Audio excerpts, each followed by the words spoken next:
What I want to do this morning is to explore what I call Libertarian Cosmopolitanism. And that's like two mouthful words right there. But I hope anyway that in doing this you'll see what I'm after. And if you sort of think about it for a minute, we live in a somewhat strange time, right? World trade, the speed of travel, the speed of communication, all other kinds of technology have really reduced the size of the world, right? We have Facebook friends and email friends and Twitter friends and everyone from all over the world, right? And the possibilities of interacting with people from all over the world, and the sort of, we use this term globalization all the time, but even if we call it the internationalization of so much of what we do has never been greater in many ways. But at the same time, it seems like we seem to worry a great deal about how many people there are, where they live, what they consume, who they work for, and about how all of those interact with national boundaries and the concerns that countries have about their borders. So people and stuff and people, crossing borders, not crossing borders, interacting in all kinds of different ways. That's what this talk is about.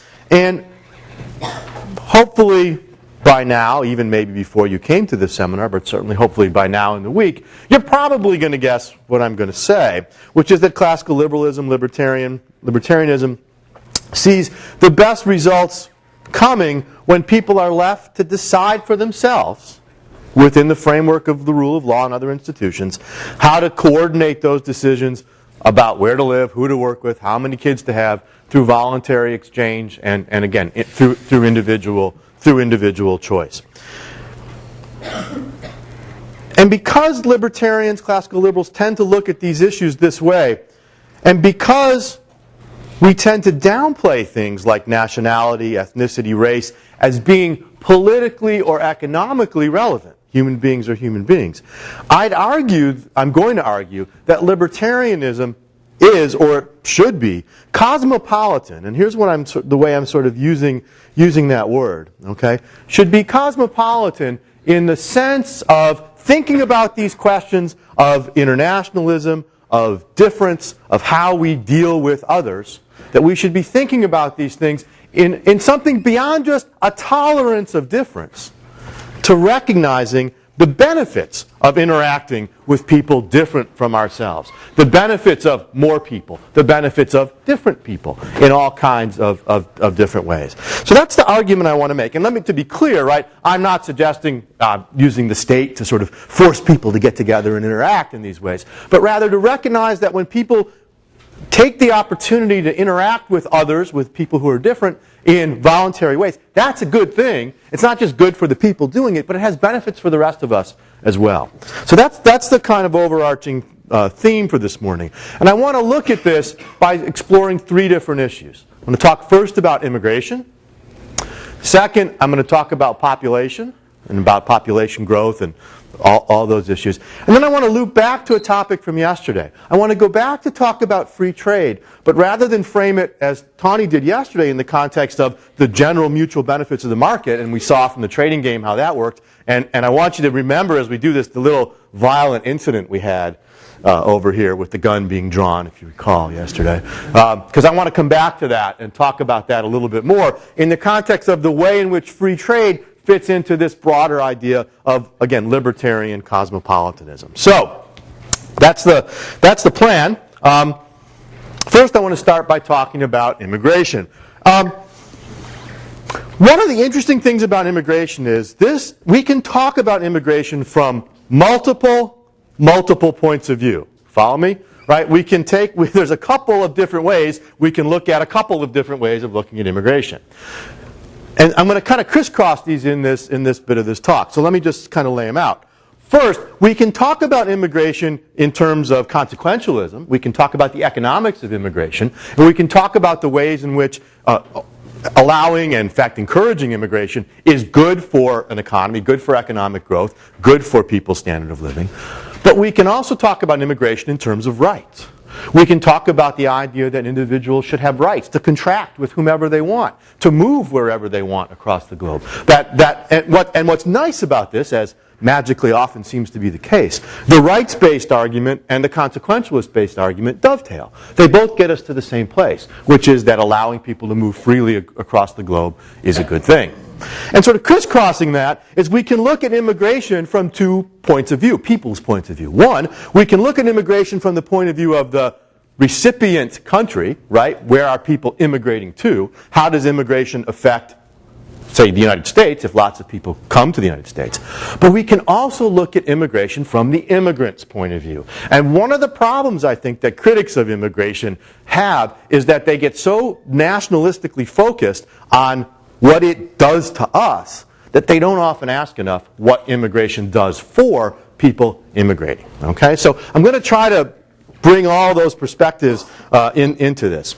But I want to start by talking about the issue of how does immigration affect the recipient country. And those of you who may know this guy, they took our jobs. They took our jobs. All right. I was going to run the whole clip, but I knew what was going to happen if I ran the whole clip. Okay? People from the future, right? Okay. By the way, if you've never seen that episode of South Park, I can't remember who knows the exact title of the episode. The Goobats. That's right. Just go to the Comedy Central website. You'll find it. And South Park. Thank you. SouthParkStudios.com. It's terrific. It's a great satire on this whole thing. By the way, look, I'm not like a huge South Park fan, but there are about a dozen South Park episodes that are absolutely brilliant from a libertarian perspective. Those guys, by the way, are libertarians, you know, Stone and Parker. Okay, but I mean, there's maybe a dozen or 18 that are totally brilliant. One of my favorites is the Cloud of Smog episode. You know that one? I could watch that one forever. And another one, one other one, by the way, because I do this stuff on parenting in the family. Remember the episode where they all become convinced that their kids are constantly under threat from strangers abducting them, right? And they too many South Park fans. And they finally get to the point where they see the news story about it, you know, that in fact the people most likely to harm your children are their parents, right? And so they send them all out into the woods, right, in the name of saving them from, right? It's brilliant. It's exactly, I mean, that's exactly what's happening, right, in sort of this parenting fear stuff that's going on. Anyway, so South Park, I highly recommend South Park if you can put up with stuff. All right, back to the matter at hand. So yeah, they took our jobs, right? What's the complaint, right? The complaint is immigrants come in and they take jobs from American workers. And I think this is the most common criticism of immigration by people in the recipient country. So how do we respond to this? Well, I think there's two kinds of responses with respect to jobs. First, more people means more different people. Okay? There is this, I mean, we tend to get stuck in this mindset where when immigrants come in, they're just going to, sort of zombie-like take over, right? You know, invasion of the body snatchers, take over American people and American jobs and do the very same things that they were doing. But we saw in the outsourcing clip yesterday, right, that this isn't the case. More people means more different people. And so part of the response to they took our jobs is that to say, look, the things, when you have more people, you're capable of doing more things, okay? And it's not a matter of that there is this fixed pie of jobs, right? This, I think, is the real fallacy. By the way, this is a fallacy that underlies a lot of bad economics. This idea that there is a fixed number of jobs out there, and if immigrants come in and get a job, it must be a zero-sum game. It must be at the cost of American jobs. But that's simply not true. Because if that were true, we'd still have one job, the guy banging two rocks together, right? If you look historically, we continue to create jobs. If it were true that any time someone came up with a new job, it had to be at the expense of an old one, we'd have no economic progress whatsoever. So the idea that immigrants come, there's this, X number of jobs, and if they take one, it must come from a native worker, just doesn't hold. And the way to see that, to sort of, if you want to kind of think about the economics behind it, is that oftentimes what happens here is that immigrants take or create jobs that wouldn't exist otherwise, right? That without them there, this wouldn't even happen. And the way to see this is what matters for work is whether or not you can create more value than it costs the firm to pay you. if you can create $3 an hour worth of value for the firm, and the firm can pay you $2.50 an hour, you're worth hiring. I mean, taking fixed costs into consideration, you're worth hiring, right? If you can create $10 an hour worth of value, the firms will hire you at any wage up to $10. Right? As long as you're adding value, you're worth hiring. So the idea that there's this fixed set of jobs just doesn't make sense. When new people come in, if they can help the firm create more value, even if it's not a lot of value, as long as they can pay them a wage just less than the value that they can create, they are worth hiring. Okay? So there's not this fixed pie of jobs out there. One of the great things about the market economy is that at least the free market economy, is that every person whose productivity is positive, the value of whose productivity is positive, can find a job. Nobody, and this goes back, I think, to what we were just talking in the last session, nobody, in theory, who can create some kind of value shouldn't be able to find a job in a free market, as long as the wage is sufficiently flexible. And again, we'll come back to that. So in the case of immigrants, what does this mean? Right? If anyone is hireable, any productive person is hireable at some wage, what it means is that immigrants frequently come to the United States with limited skills or limited ability to create value. Sometimes it's a language barrier, whatever it might be. Immigrants frequently take jobs, again, that Americans won't take because our skills are too valuable for those jobs. Right? We can earn more income elsewhere. But immigrants come in, one of the places you frequently see immigrants working is in hotels. Often, by the way, because immigrants own the hotels. Okay? But even if they don't, because hotel work doesn't require language skills, right? I mean, we've all had the experience of being in a hotel and a housekeeper doesn't really speak English, but that's okay, right? As long, there's just about 5 words that he or she needs to know to be able to communicate. Come back later, vacuum, right? More towels, right? There you go. Okay? If you know that, that's all you need to know to be able to do that kind of work. Right? What's another place we tend to see immigrants? Though language here is a little bit more important, though less so thanks to technology. Cab drivers. Right? You can drive a cab pretty well with a limited amount of English, especially if you have a GPS, right? To make it possible. So we could go on. Nannies are another place we see immigrants too. Okay? Most American citizens, with more education, with better language skills, with all these sorts of things, can do better. There are some exceptions to this. There are, for example, some high-tech jobs where immigrants do particularly well and can compete effectively with American labor. The point here is that immigration enables the creation of jobs that wouldn't otherwise exist. If having my house has some value to me, but paying for it requires that I find someone willing to do it at a wage no greater than that value. In other words, if I'm going to pay someone to clean my house, I have to find someone who's willing to do it at a wage that exceeds basically the opportunity, or the opportunity that is less than the opportunity cost of my time. All right? I might not be willing to clean my house or mow my lawn myself. But finding someone whose opportunity cost, whose time is lower, who would do it for a relatively low wage, I've created a job by doing that. Without the immigrant labor willing to do that, that job won't be there. I'll do it myself. Okay? So immigrants don't take jobs. They create them. And if we look across the United States, across other countries, there's no aggregate relationship between immigration and unemployment rates. There's just no relationship whatsoever. If they took our jobs was true, we should see periods of high immigration correspond to periods of high unemployment. Doesn't. There's no relationship whatsoever. Okay? Because it's other factors that matter for those things. Also, it's important to remember that when immigrants get jobs, their income becomes spending, which increases the demand for labor elsewhere, including American labor, creating jobs and increasing wages. If I pay someone to do my lawn instead of doing it myself, right, they're going to spend on something and so on and so on. Right? I might have spent on it too, right? But if I think it's more valuable to pay them than to do something else with it, value's been created. More people means more gets done. The problem, of course, with all of this is that labor market regulations make this harder. And again, that's the sort of caveat I suggested earlier.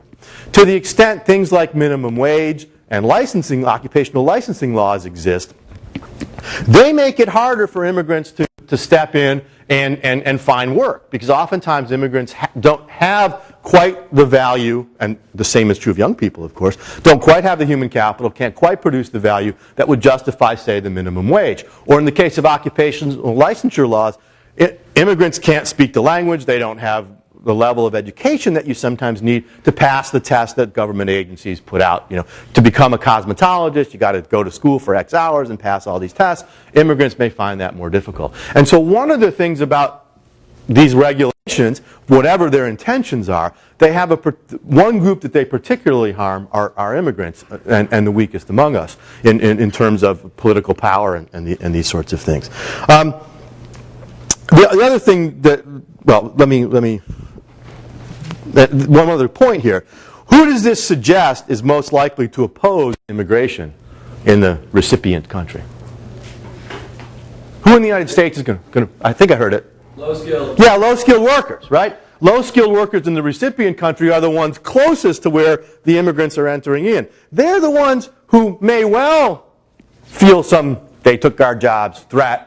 Okay? Because they're the direct competition. They're concerned about that. And again, I think, you know, this is the flip of the outsourcing video we saw. There, people are simply moving elsewhere to find the lower cost labor. When lower cost labor comes in, there are groups. I don't want to deny that immigration in the short run can cause dislocation in the labor market. It can. But we also know, again, as we saw in that video, that people who lose those jobs in the process of immigration or outsourcing find their way back in, often, as we saw, in much better jobs. Seemed to me the secretary job was a lot better than, you know, stapling stitches into my blue jeans all day long.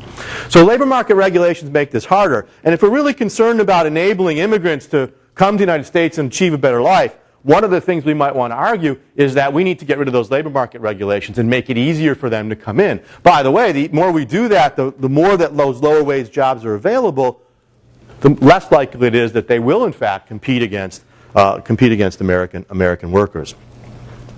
The other thing that I'd say here, too, is from the immigrants' point of view, this is the sort of rights-based argument, why should national borders matter?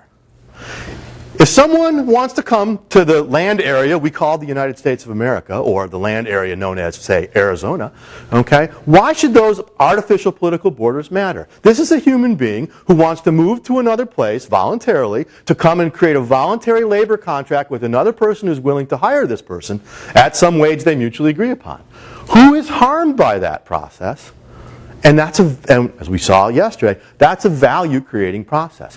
Why do national borders matter? All right? I think that's a question worth thinking about, and certainly one that you can talk about in your discussion groups. On what grounds do we exclude people born or currently living outside those borders from being able to consent to a labor contract like that? That's the interesting argument to me, okay? And by the way, of course, one of the other things is that technology has, to some degree, obliterated those national borders. As we saw yesterday, you call a helpline, that's a U.S. number, but you're rerouted to somewhere in India, right, or wherever it might be. So we're already seeing this through technology. Why is that any different from people physically getting up and moving from place to place? So far, hopefully, this sounds fairly persuasive. But there is one other objection people raise to immigration that I think deserves treatment on its own. And that's the relationship between immigration and the welfare state. And even someone like Milton Friedman, famously said,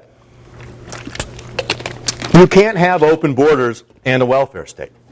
All right? And the argument being, if you have open borders and you let people come in, and you have this welfare state, the assumption behind his claim was that they will draw upon the welfare state and you'll have financial trouble. Now, the glib and fun answer to that, challenge from Milton Friedman is, well, so much for the welfare state then, right? Maybe the argument is that this is a reason to think critically about the welfare state. I'll come back to that in just a second, but I want to first address this issue, right? The claim that's often made is that immigrants, legal or illegal, and there's some interesting differences there, are a drain on our tax dollars. That people come to the United States, they use more in government services than they pay in taxes. And so they become, they're the cause of the deficit. They took our job, they caused our deficit too, right? Because they're using all these public services, but they're not paying in anywhere near that in taxes. Again, my first response to this is, so what, right? What's the problem? If which of these is the problem? Is the problem immigration, or is the problem the welfare state? Right, if we really think people have rights to move, create labor contracts, and so on, right, And if we think the welfare state is problematic on other grounds, then we should take up this argument and not blame immigrants or immigration. Say, well, this is yet another problem with having a large welfare state. But even given that, okay, even given that point, by the way, one of the things we might also point out here too is that if you believe this welfare state argument, are you okay with people moving from one state to another state in the United States? Because different states have different size welfare states within the U.S. If you move to another state and start drawing benefits there before you've paid any taxes there, aren't you doing the same thing? Shouldn't we be restricting people to the states they were born in? Don't let them move within the United States? As it turns out, by the way, the premise behind this argument is false. Most economic studies show that immigrants pay more in taxes than they use in public services. Is that legal or? That is both. Okay. Both legal and illegal. It's more obvious with legal immigrants because they tend to have the paperwork, they tend to have, a social security number or something, and clearly are paying in a variety of ways. But it actually works for both. As it turns out, many illegal immigrants do pay income on their taxes. Okay? Now, I don't always have social security numbers, but they do. There are ways in which they pay income tax. Some even pay social security. But everybody, illegal or legal, if they have housing, are either directly or indirectly paying property taxes. They're paying sales taxes on whatever they buy. So all of those kind of taxes are things that both groups of immigrants are paying, right? Again, regardless of their legal or illegal status. Okay? So it's not just a matter of income and social security taxes, but also sales taxes and property taxes too. And the claims that they draw upon social services are also overstated.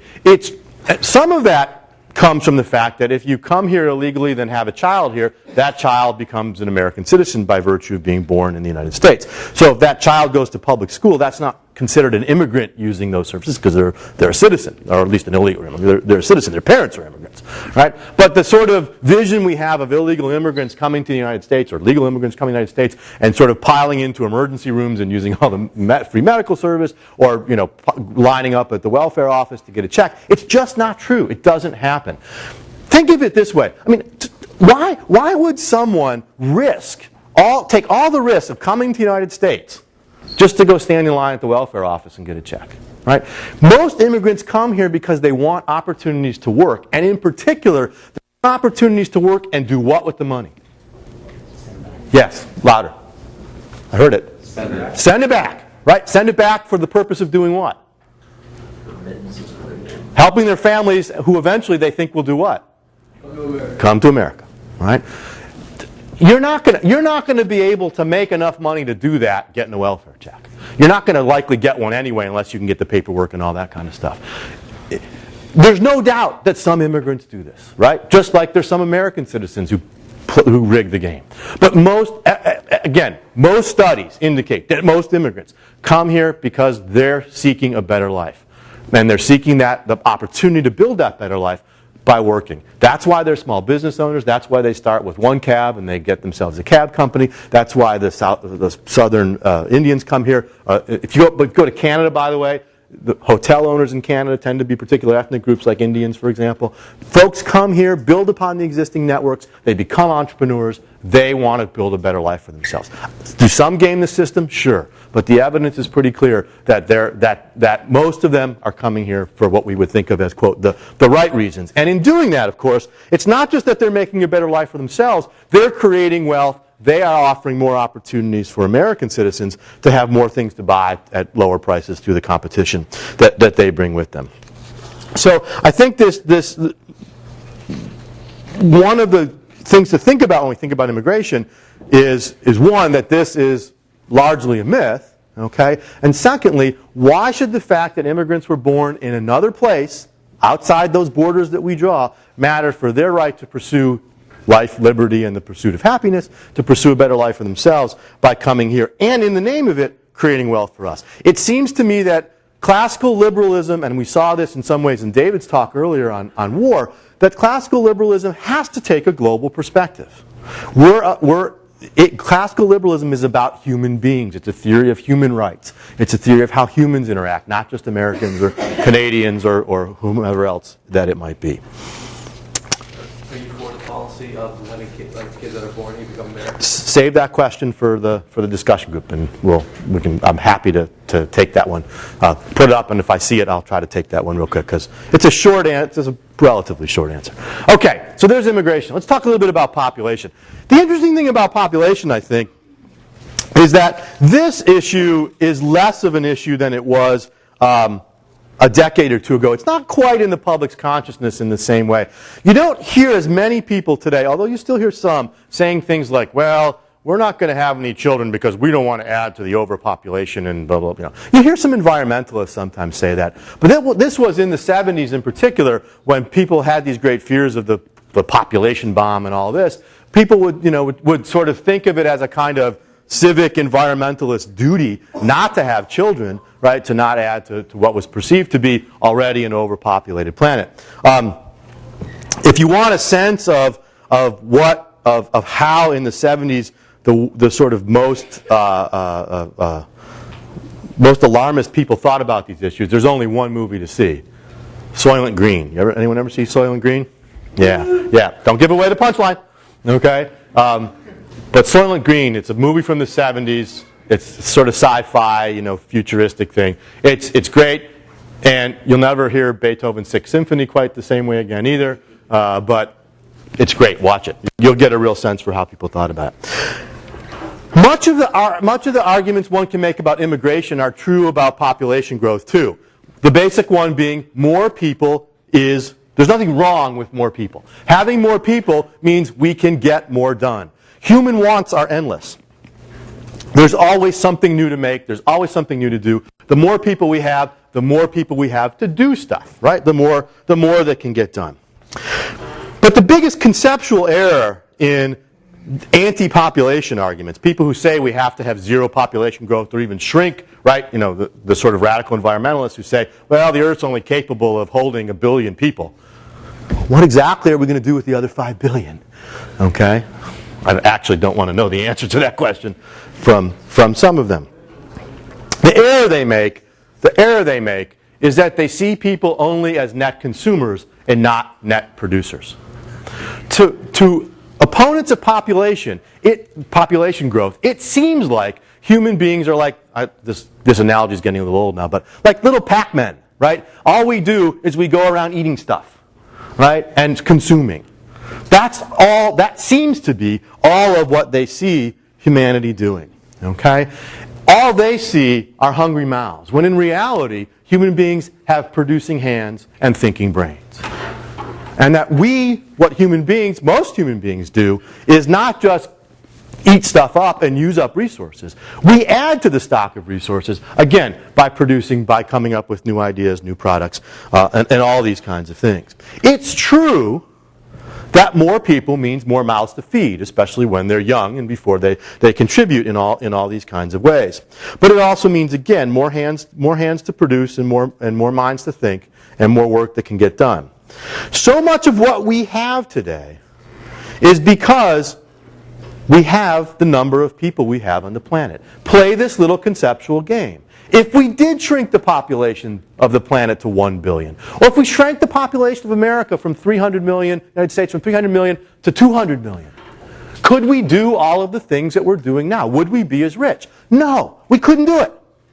Part of why we're so wealthy is we have so many people. And one of the reasons for that is that more people means more different people. The other conceptual error here is like the one we see with immigration, which is to imagine that more people means more of the same people doing the same sorts of things. But it doesn't. People are different. I'm going to come back to this in the context of free trade in a few minutes. But when we have more people, we have people with different knowledge, with different skills, who see the world in different ways, who can come up with new ideas, and that means more can get done. More people does not mean the same people.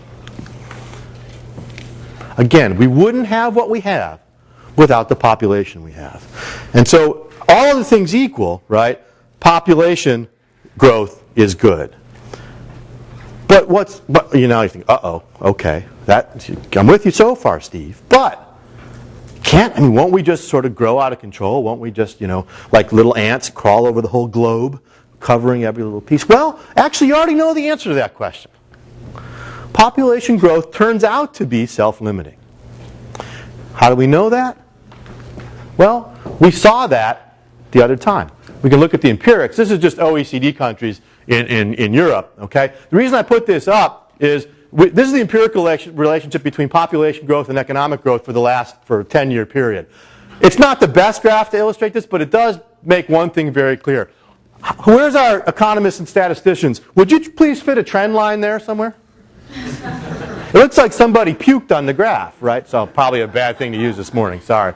Okay? But it's a scatter plot. There's no trend there. There's nothing, right? There's no apparent relationship in these OECD countries between. By the way, if you expand this out to the globe, there's an even better one that looks at the whole globe, and I spent a bunch of time looking for it online. I couldn't find it. But trust me when I tell you that there's no empirical relationship, neither positive nor negative, between population growth and economic growth.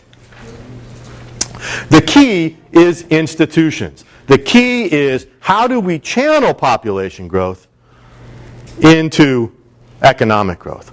And how does that help us understand how population is self-limiting? And I'll come back to the self-limiting in a moment, but when we talk about rule of law, we're talking about institutions, we're talking about rule of law, private property, markets, all of these things are what produce economic growth. And if you have these things and your population grows, that will channel that population growth into economic growth. If you don't have those institutions, and we're back to Tawny talk from yesterday, if you don't have those institutions, population growth can be a problem. Okay? But if you have those institutions, it's not. And what really explains economic growth is not population growth, but having the right institutions. And if you have the right institutions, population growth not only isn't bad, it's good. Okay? So once again here, institutions are the key. Institutions channel population growth into economic growth. They make it possible for the additions to the population to become net producers, not net consumers. That's what makes that possible. So what about limits to population growth, right? Well, like other things we've talked about this week, there's a spontaneous order element to this process. It turns out humans self-limit their population growth.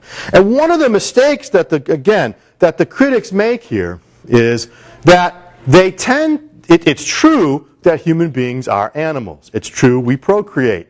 Right? But you can't use analogies from non-human animals to talk about human population growth because there's one really important difference.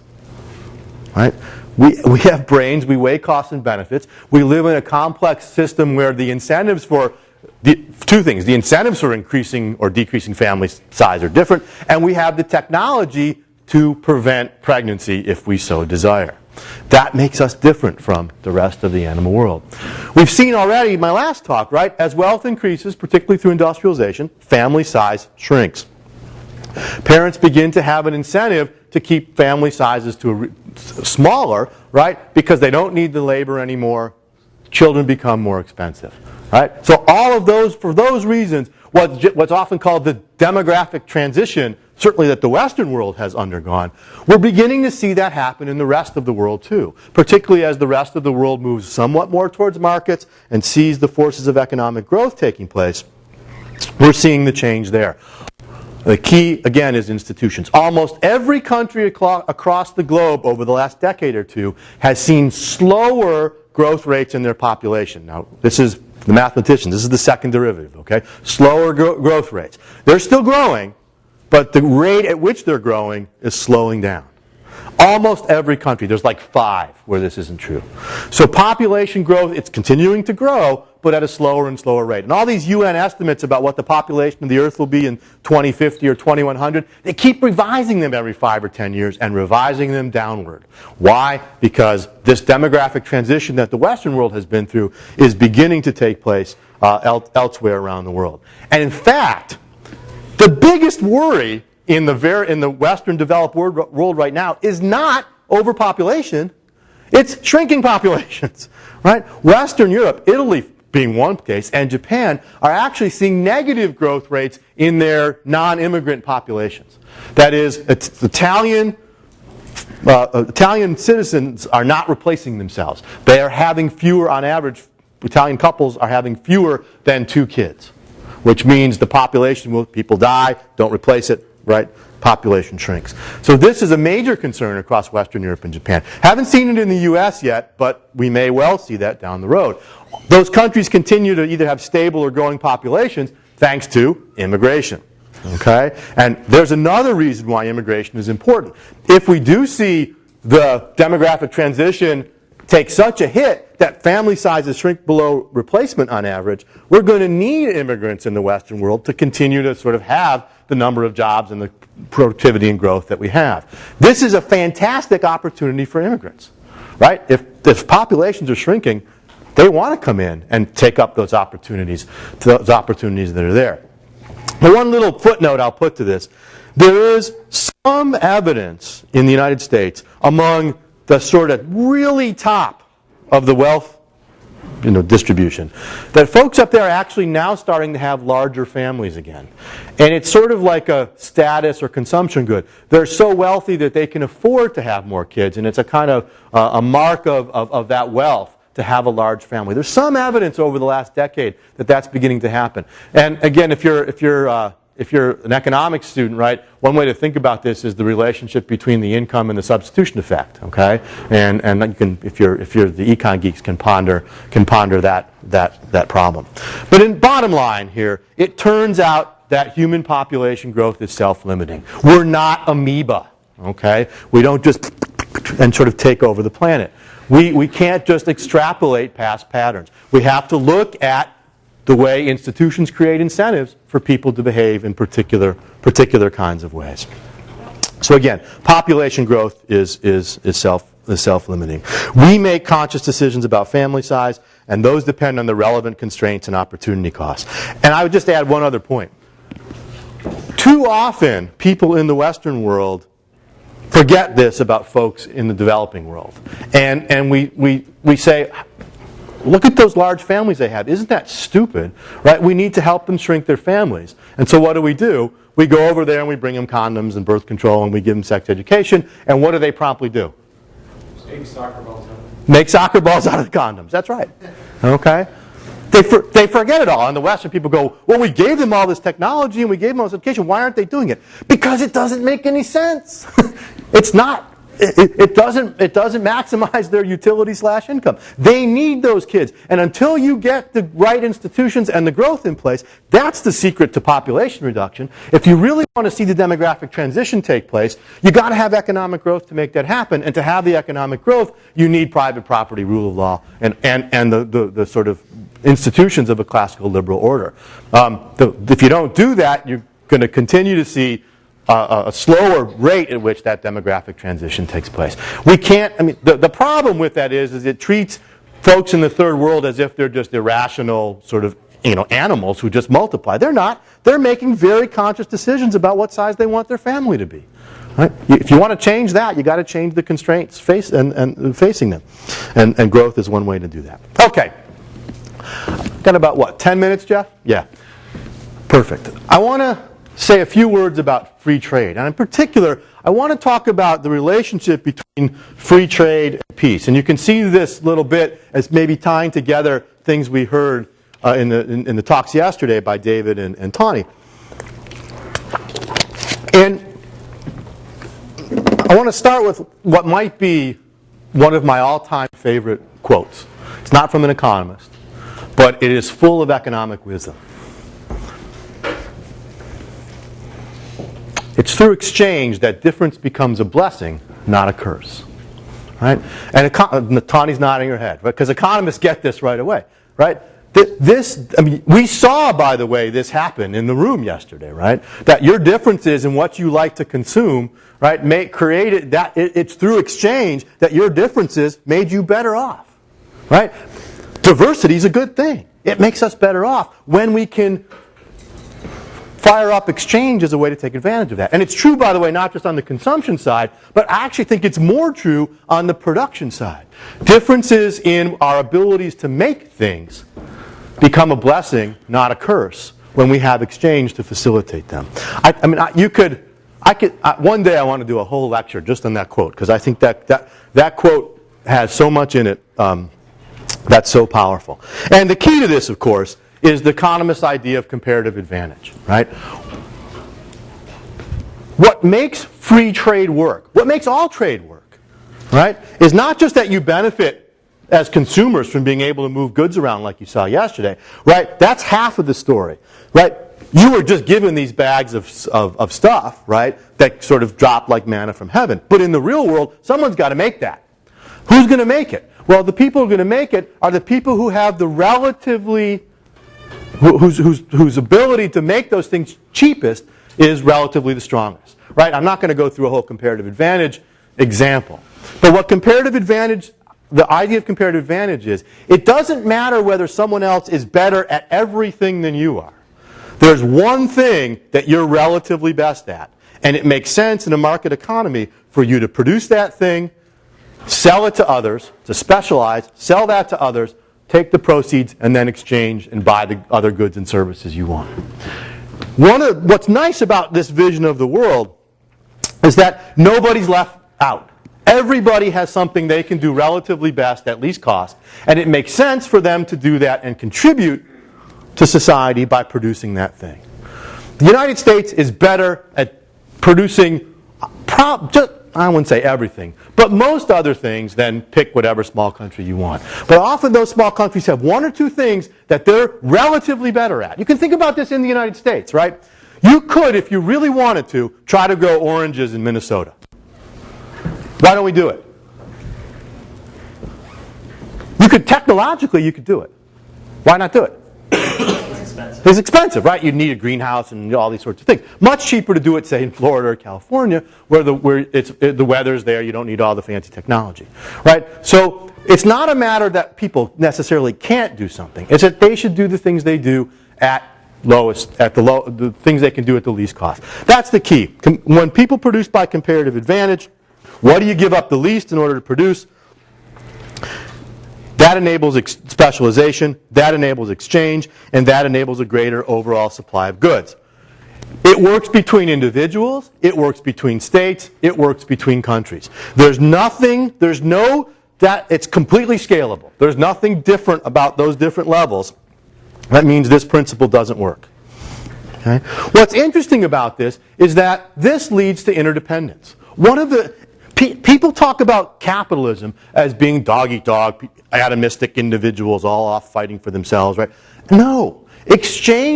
Specialization and exchange ties us together in very powerful ways. If I specialize in producing economic knowledge, that means I'm extraordinarily dependent on everybody else for everything else.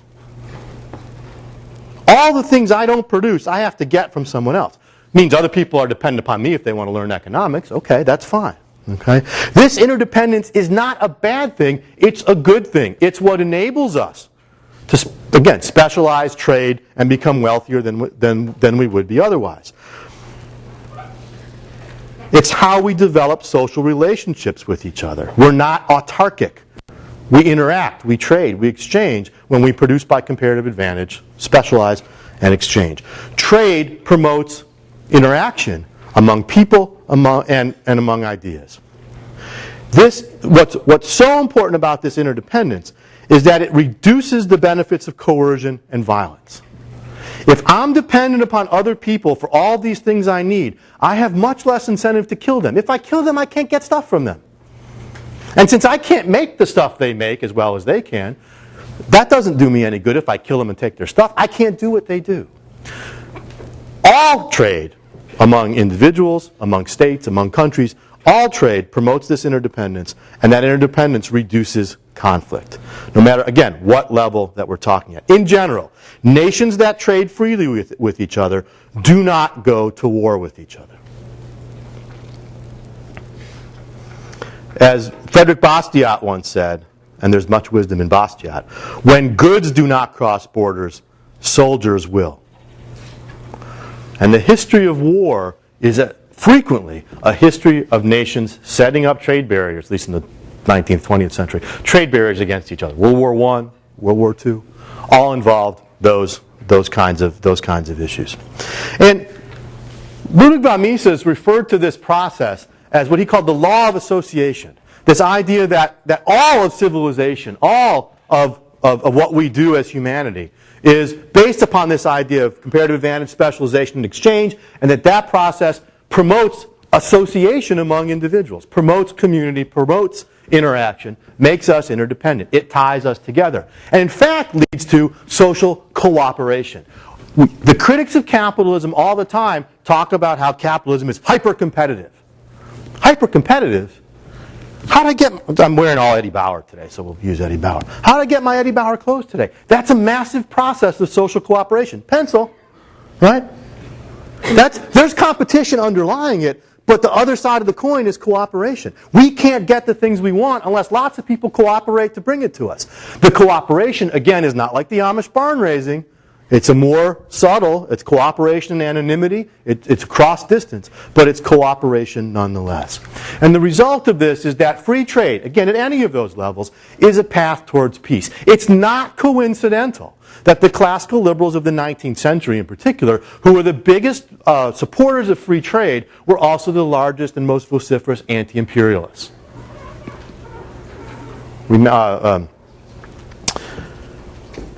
Herbert Spencer, I think it was David mentioned yesterday. Somebody mentioned Herbert Spencer over the course of the week. Maybe it was Bill. But Herbert Spencer is a good example of this. Passionate free trader, passionate anti-imperialist. They understood this connection between free trade, that trade promotes interaction, trade reduces conflict. That's crucial. If we want to continue to have peaceful relationships with other people, with other countries, we need free trade.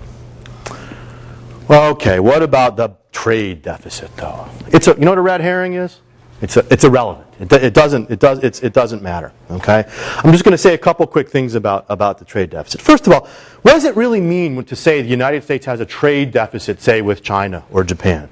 What it means is that we bought more goods from them than they bought from us. It's a great cartoon. I can't find it online anywhere from a number of years ago, where it was like Japan and the United States in the Pacific Ocean, and at the west coast of the U.S. there's this huge pile of goods. And at Japan, there was this little tiny pile of goods. And there's Uncle Sam saying, God darn you for bringing us all these goods, right? What's the problem? We get cheap stuff when we trade with other. What the trade deficit means is we've got goods and services from these countries cheap that we like, that we want to buy. They didn't buy as much from us. Now you might say, well, wait a second. Doesn't that mean all these dollars go out there and then they get them instead? No, the dollars come back. Right? The dollars come back because they don't want dollars. Japanese and Chinese don't want dollars. They want to spend. They want to either change that for yuan or for the yen. But they want stuff. And the dollars come back to us as investments in American capital. They buy American buildings. They buy American stocks. They buy U.S. government bonds. Right? That comes back to us as, in essence, as savings that finances a lot of the things that we're doing, whether it's a $1 trillion government deficit or whether it's the ability to build new buildings and upgrade infrastructure and all those kinds of things. The dollars don't disappear, they come back. What a trade deficit means is we're getting their goods and services and they're investing in our capital. That's a win-win. What's the problem, right? In many ways it's a win-win. If you want to think about it this way, we all have huge trade. I have an enormous trade deficit with Eddie Bauer. I have an enormous trade deficit with the Price Chopper grocery store in my town. I buy way more from them than they buy from me. Price Chopper has not hired me to go stand in the produce aisle and give economics lectures yet. Right? Huge trade deficit. Is that a problem? Hell no. It's a great thing. I don't want to grow my own food. I don't want to make my own clothes. I want someone to do it for me who can do it cheaply and effectively and efficiently. That's what they do. That's what my Vizio TV from China does. Okay? It comes to me nice and cheap through the wonder of Walmart. Right? Nice and cheap. That's good. There's nothing bad there. So again, if you want to raise more questions about that in the Q&A, please feel free. Bottom line, though, is free trade and immigration, for that matter, are both ultimately about paths to this sort of interdependence, and the interdependence that promotes peace. The history of classical liberalism, again, is a history of opposition to imperialism and military intervention. But that does not mean we're isolationists. We're not. Right? We're globalists. We're cosmopolitans. We think that the principles of classical liberalism should apply across the globe, and that should enable people to interact across the globe in all kinds of ways. And that, I think, is a message that sometimes gets lost these days. And just to make matters even, to throw one more sort of jargony adjective-filled phrase at you. I think ultimately what we are cosmopolitan rational optimists. Okay, that's a mouthful. But I think that's what we are, right? Classical liberalism in its best modes, libertarianism in its best modes, is open, it's optimistic, it's confident. It is not afraid of change and difference. Why? Because we understand spontaneous order processes. We understand the way in which leaving people free generates benefits that leads to good outcomes. Trade's the key, but the institutions that underlie trade are even more key. We're rational optimists about the human condition and about our ability to interact with other human beings. We think freedom works. At some level, it's a kind of faith, because we can't sort of logically prove every little bit of it. But the evidence is pretty clear. And if you like that perspective, you should read Matt Ridley's book, which is terrific.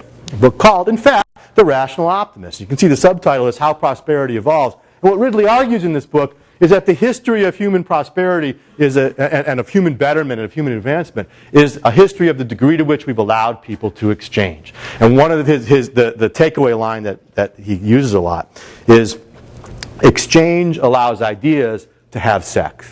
And what he means by that is exchange allows, it's back to the Jonathan Sachs quote, right? Exchange allows people who are different to bring their ideas together and produce something new. What's sexual reproduction? Right? Two sets of genes come together and produce something new.